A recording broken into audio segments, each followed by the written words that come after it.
그래서 금강경에서는 우리를 일깨워 줍니다. 깨우쳐 줍니다. 우리로 하여금 언서를 떠나게 합니다. 생각을 일으키지 말고 언서를 끊으라고 합니다. 언어의 길을 단절하는 것입니다. 없습니다.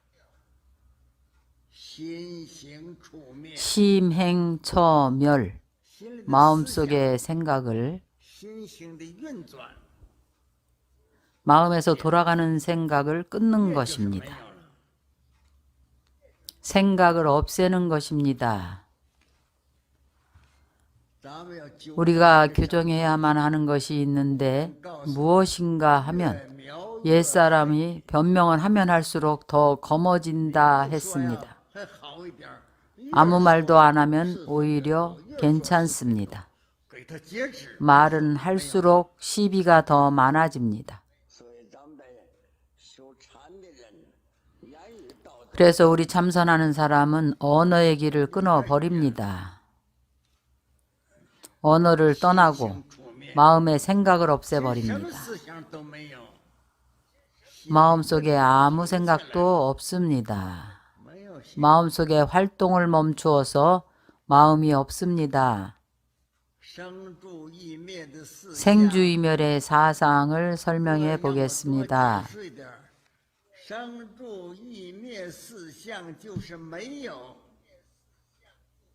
생주이멸의 사상은 생상이 없는 것입니다. 일체 만물이 생기하는 것이 생상입니다. 생기한 후에는 머뭅니다. 생한 후에 주상입니다.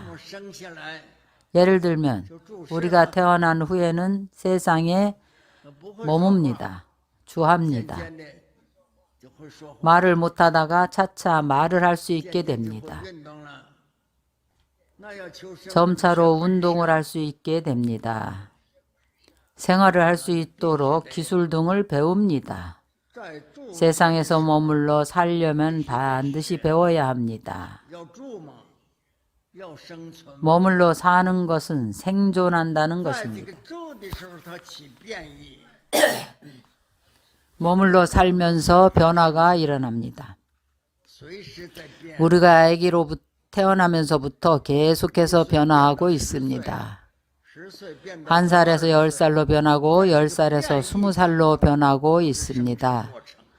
이렇게 변화하는 것이 바로 생성 과정입니다. 여러분이 분석을 해보십시오. 여러분이 태어난 이후부터 바로 멸하는 쪽으로 가는 것입니다. 생주이멸의 사상은 돌고 도는 것입니다. 잠시도 멈추지 않습니다. 태어날 때는 빨리 장성하기를 바랍니다. 장성한 후에는 점점 늙어갑니다. 늙으면 끝입니다. 죽습니다.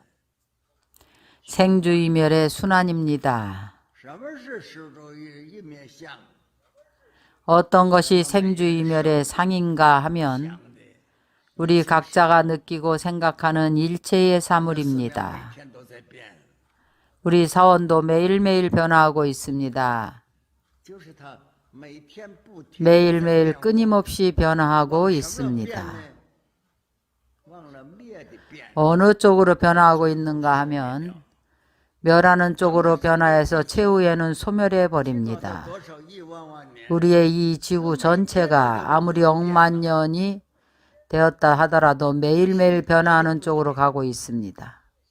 잠시도 끊임없이 멈추지를 않습니다. 이것이 바로 이상입니다. 이 주의 상은 없습니다. 보기에는 머무름이지만 주상이 어디 있습니까? 끊임없이 변화하고 있습니다. 주에서 이로 가면서 반드시 변화를 나타내고 있습니다. 10세의 어린이가 20세의 성인이 절대 아닙니다. 그것은 변한 것입니다. 바로 이입니다. 이는 변화라는 뜻입니다. 그가 20살에 머물러 있지 않습니다. 30세로 변하고 30세에서 40세로 변하고 나면 소멸합니다. 이 규칙대로 따르지 않고 의외의 예가 생기기도 합니다. 20세에 죽는 이도 있지 않습니까? 몇 살에 태어나서 죽는 이도 있지 않습니까? 이 사상은 수시로 변화합니다. 고정되어 있지 않습니다. 일체의 사물에 따라서 성장하고 변화하고 무너집니다. 일체 만물의 본질을 알아야 합니다.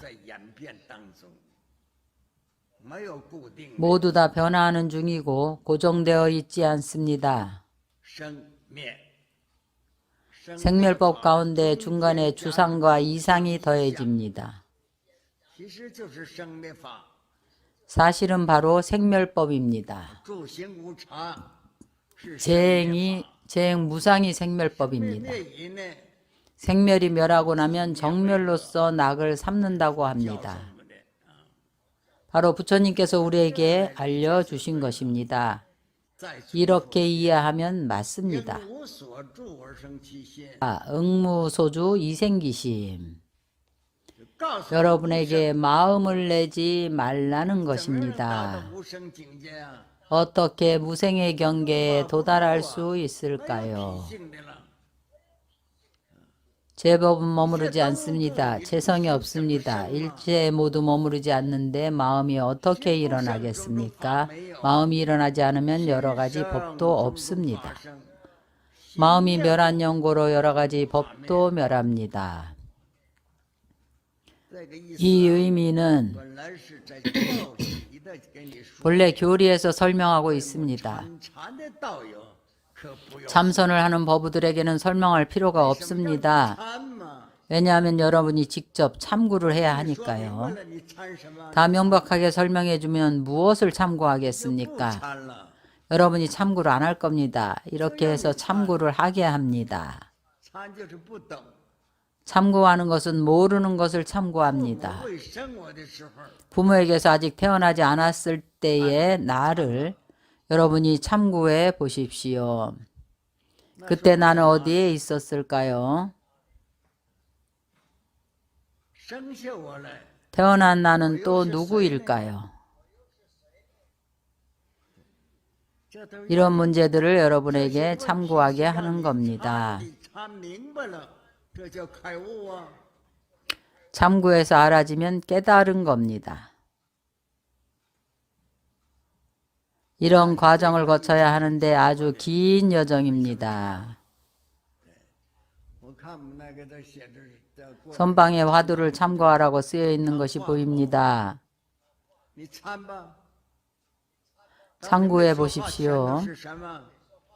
입을 열어 말을 하기 전에 무엇이 있습니까? 이것을 명확히 알게 되면 바로 깨달은 것입니다. 화두의 앞부분은 없는 것입니다. 입을 열어 말을 하기 전에 무엇이 있습니까? 말을 하기 이전에 그 놈을 알아야 합니다. 누가 나입니까? 이 뜻은 아집을 타파하라는 것입니다. 집착을 하지 말라는 것입니다. 나는 없습니다. 바로 이 뜻입니다.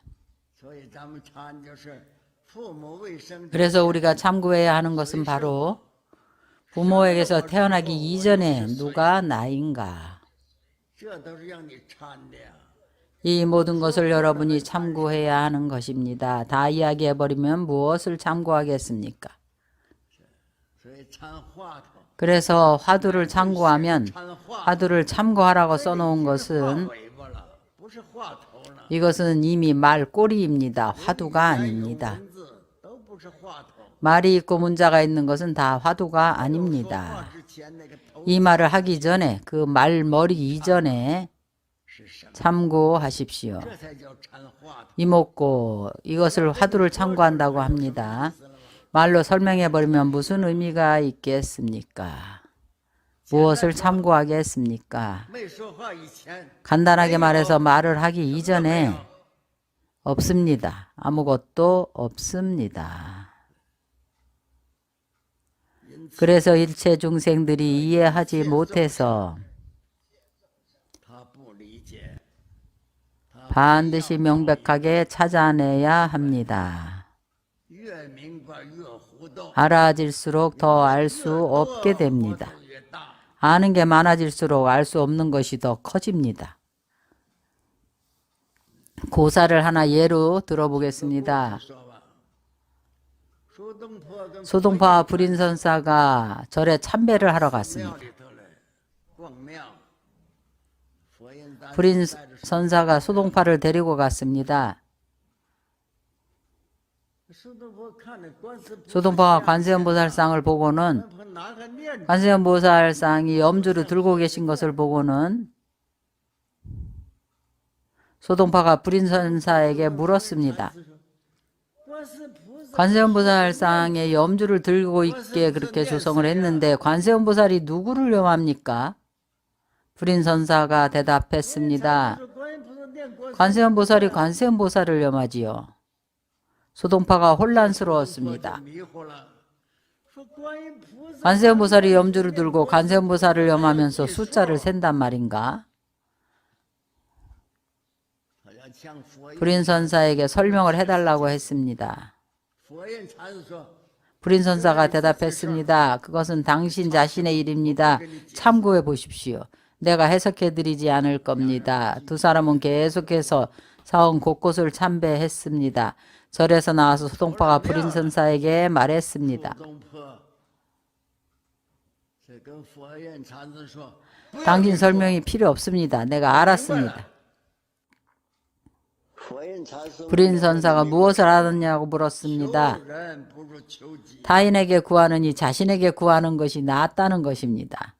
바로 관세음보살이 염주를 들고 관세음보살께서 타인에게 구하느니 자신에게 구하는 것이 낫다고 말씀하신다는 것입니다. 우리는 들어도 아마 분명히 알지 못할 것입니다.